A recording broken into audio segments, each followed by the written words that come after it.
This is the daily special offer commander tier list video, where in this video we'll be going through all of the daily special offer commanders, ranking which ones are worth investing in and which ones you shouldn't even look at.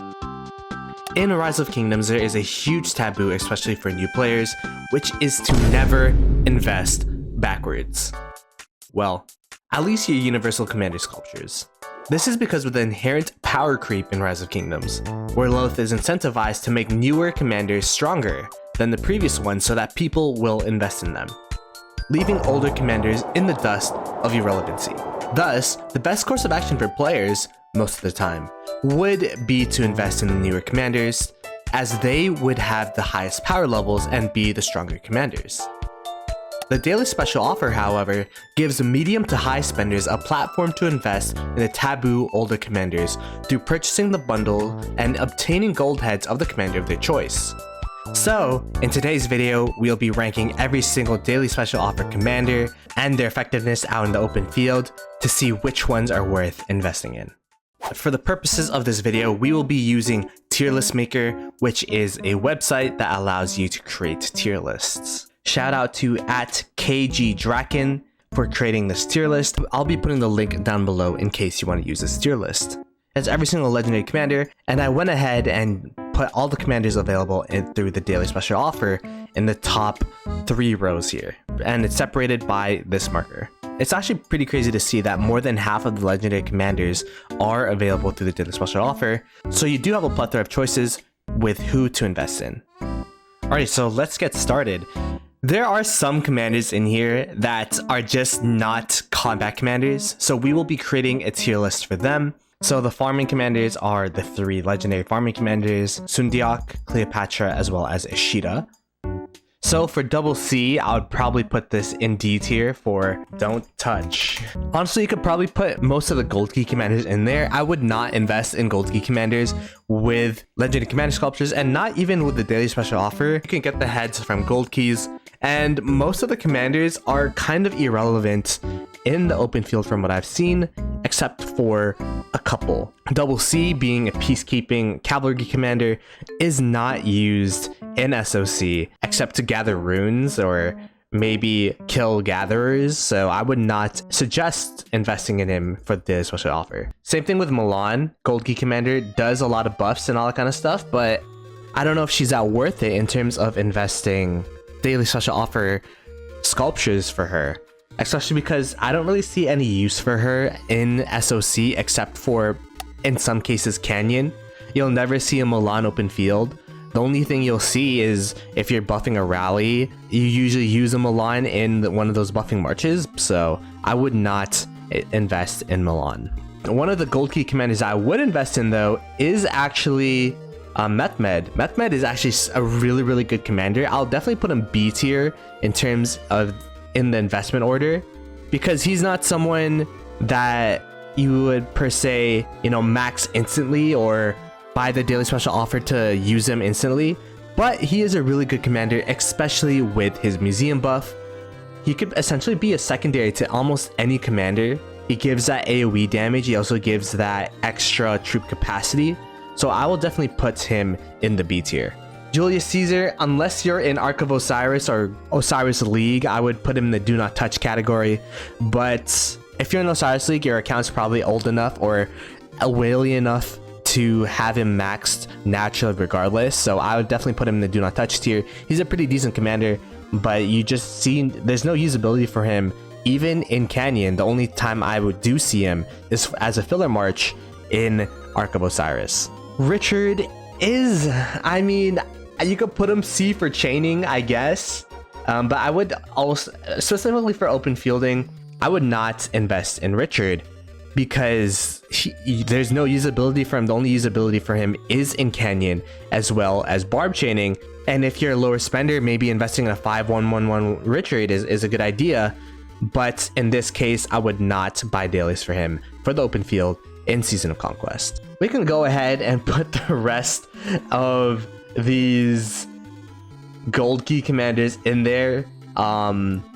These are just not relevant commanders. Even with their museum buffs, you just never see them in the open field. I saw someone use Liuche Pyrus a little bit but I still wouldn't recommend it for the normal player. I'll also put El Cid in that category. We can start looking at commanders when we get to YSG here, and if you don't have a maxed YSG by the time you're in SOC, I put YSG in B tier with Mehmed as a commander to invest in. The only thing, YSG's still good as a commander, the only thing is with the release of Herman Prime, he's kind of in the cusp with that 4th or 5th best commander, where you could either use him or Nebu to pair with Boudica, as Zhuge Liang and Herman Prime are paired together. Khan, Genghis Khan, definitely put him in the do not touch tier. There's actually no usability for Genghis Khan. Like I've never seen anyone use Genghis Khan non-ironically. We could go ahead and put Alex in the C tier. Alex is a pretty good commander for infantry players. The only thing is, if you don't have him at a usable state by the time you're in SOC, there's just better options out there. We'll go ahead and look at the Guan Yu, for example, in the future of this tier list. I'll definitely put Alex in the C tier because its current commanders in infantry right now, CPU Liu Che are top 2, and then you could put Guan Yu firmly in that 3rd tier, and then that 4th tier, that 4th commander is in between Alex or Sargon. But at this point in time, until there's a new infantry commander that drops, honestly, I think 1 infantry march is the meta right now. So I would put Alex at a solid C tier. We can go ahead and put Edward of Woodstock in the do not touch tier. Unless you're repeating KVK 2, there's no use of Edward at all. Saladin's actually pretty tricky here because Saladin does have some use cases in SOC. I'll probably put him with Alex, but I think Alex is better than Saladin. Maybe I'll put Alex in the B tier with the YSG and Mehmed and put Saladin alone in C tier. The reason being is because Saladin is a solid Cav commander, but the Cav commander is just so good when you have Nevsky, you have Joan, you have William, you have Hua Bing, and then you also have XY and Justinian. So Saladin isn't even in the best 3 cavalry marches. But if you're a newer player and you kind of have Saladin at like a 5-5-1-1 state, you could invest dailies into him. I could see a case where you can invest dailies into him, get him to 5-5-5-1, and then use him until you max your Hua Bing and Nevsky. And then from there, you could replace your Saladin with one of those commanders. So there is a use case for Saladin. I'll put him in C tier, bumping up Alex to B tier. Constantine, man, Constantine, open field, pretty useless. There has been some use cases now with Constantine Gorgo as a garrison, but since this is going to be an open field tier list, I'm going to go ahead and put Constantine in the do not touch tier. Tommy is a pretty interesting commander, and I'm actually going to put Tommy in A tier. The reason being is there's newfound usability with Tommy. She just got a museum buff. You could pair her with Herman Prime, and that's actually a pretty decent march. So Tommy is actually a pretty good commander to invest in, and I've actually been investing in Tommy myself. I haven't maxed her yet, but she is a really good commander with her debuff, increasing the skill damage taken of a target. So definitely I think Tommy is worthy of that A tier. Attila Takeda, open field is do not touch tier. They are really good commanders for rally, especially if you're city rallying, but there's just no use case in the open field for Attila Takeda unless you're cheeseburgering. But if you're investing marches to cheeseburger, then you're kind of not really investing in the right way in Rise of Kingdoms. So I'll definitely put Attila and Takeda in that do not touch tier, although if you do want to rally with Attila, I guess that is one way to invest in him. I will actually put Guan Yu in S tier. And this is the first S tier commander, but Guan Yu is so underrated. He was in the best infantry march for so long. With his AoE silence, he does a lot of skill damage. The only reason why he got dethroned in the best infantry pair is because Liu Che is just so good as well. But if Liu Che didn't come out, then Guan Yu would still be, the Guan Yu CPO would still be the best infantry march in the game. And that march is still super solid. And the way that I'm thinking about this tier list is, imagine you're new into SOC, you can only max 3 commanders. Well, Guan Yu would be one of those commanders that you gradually buy through dailies so that you could pair Guan Yu with CPO, and Guan Yu CPO would smack still as an infantry march. So Guan Yu is in that S tier. That utility with the AoE silence is unmatched, and he is still a pretty good commander with his damage. Leo is do not touch tier. I remember when I first got into Rise of Kingdoms, I always thought when I was in SOC, I would be using Guan Yu Leo, but ever since CPO came out, Leo kind of was thrown away into the dust of irrelevancy. Same thing with Ramses. There are just better archer commanders out there, so I definitely put him in the do not touch tier.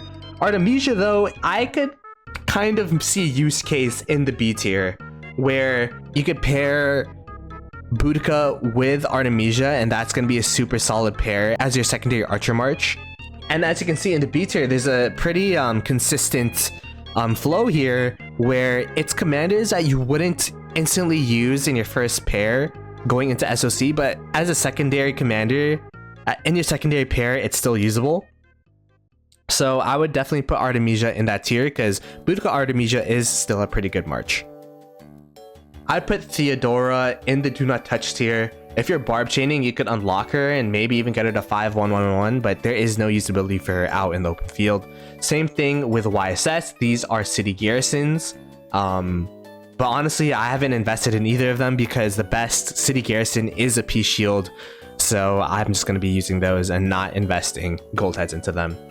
Chandragupta is a pretty interesting commander to where I'm actually buying dailies for him now, because we have his Bastion skill, his third skill, as a Bastion for this KVK. So I'm actually going to put Chandragupta at a solid... I'll still probably put him C tier.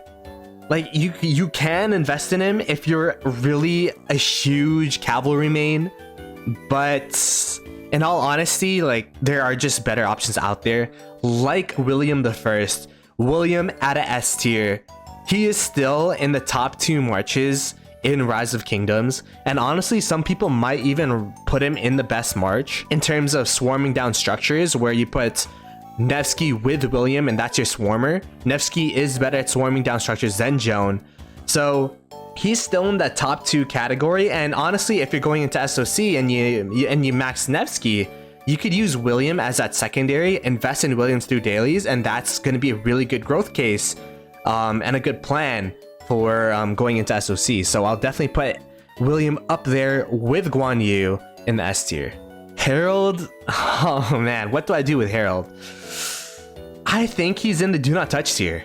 Honestly, like, he's a newer commander in this list, but I still don't think you should be using Harold in the open field. He is similar to that Attila Takeda mold, where he is really good at cheeseburgering, but out in the open field, he doesn't really have any utility. I would not use him, as well as Zenobia. She is a garrison commander, so do not invest in Zenobia. Cyrus, do not invest in Cyrus. I have him at 1-1-1-1-1 just for barb chaining, but I would not invest in him.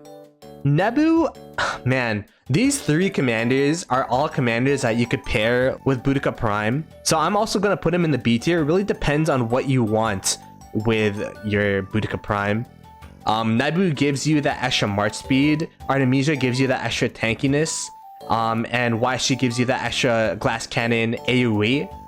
So I would definitely put Nebu up there. I'm currently using Boudica with Nebu just for that extra march speed, because I felt like my Boudica YSG was getting chased down and I do not have Artemisia. So I'm going to put Nebu with the other 2 archer commanders in YSG and Artemisia at B tier. Trajan is probably C tier. And I know that's crazy because, you know, people are saying Trajan's fell off, all that kind of stuff. There is still some use case for Trajan. One, if you are a whale and you want that 5th march as a buffing march, you could always use that Trajan Ethelfled, Trajan Milan. I've seen a CPO Trajan as well. So Trajan is still usable out in the open field. It's just I wouldn't invest in him right away. All the other commanders up here have higher priority. You should fill out your 4 marches before you get that 5th buffing march. So I definitely put Trajan in that C tier. Moctezuma I put in the do not touch tier. A barb chaining commander, I've seen 12 use him, but I just don't think there's any usability for him out in the open field. Jadwiga, she is a garrison commander, so I definitely put her in the do not touch tier for the open field. XY, I actually think XY, I mean, it's in between these 2. I'm gonna put XY in B tier. The reason being is he's a better investment than Saladin and Chandragupta. You can insert him into your second march. So if you don't want to instantly max Hua Qibing, for example, you have Nevsky, you have Joan, you have William. You could put your XY in there as well. XY was that 4th commander for the longest time until Hua Qibing came out. So if you have the ability to get XY to 5515 before you can max your Hua Qibing, and you could do so through dailies, I still think is a pretty solid investment. Bakal, really good for a rally commander, but in the open field, he doesn't have any usability, so I put him in the do not touch tier. And CJ as the final commander, the newest commander added to the dailies. Is it a do not touch? I think it might be a C tier. Because CJ does have some usability in a second infantry march. I just don't really see him used at all, except for like infantry mains. But there is still some usability out in the open field. He's probably the last commander in this tier list that I could even see people invest in for the open field. So I'd put him below everyone in C tier. Alrighty, that is my tier list for the daily special offer commanders. Let me know what you guys think. I think it's a pretty decent tier list. Guan Yu, William being an S tier, being really relevant commanders to this day, where you can max that CPO, you can max that Nevsky, and pair these two commanders with those two commanders to make 2 solid SOC marches. Tommy at A tier, being alone in A tier, I think she is a cut above the B tier commanders, but a bit below the Guan Yu and the William, so a solid place for her. You could put her with the Herman Prime as your 1 archer commander going into SOC, or even with Zhuge Liang. Zhuge Liang pair with pretty much any archer commander and it'd be a good pair. The B tier being Mehmed, I mean, gold key commander, but universally sound as a secondary commander to any march. So I'll still put him up there. YSG, Artemisia, and Nebu being the 3 commanders that are contenders to be paired with Boudica. And then we have Alex as that secondary March Inf commander, with XY rounding it out as a secondary March Cav commander. And C tier, Saladin, Chandragupta, Trajan, and CJ being usable, but I wouldn't recommend them. And everyone else is just in the do not touch tier for SOC open fielding.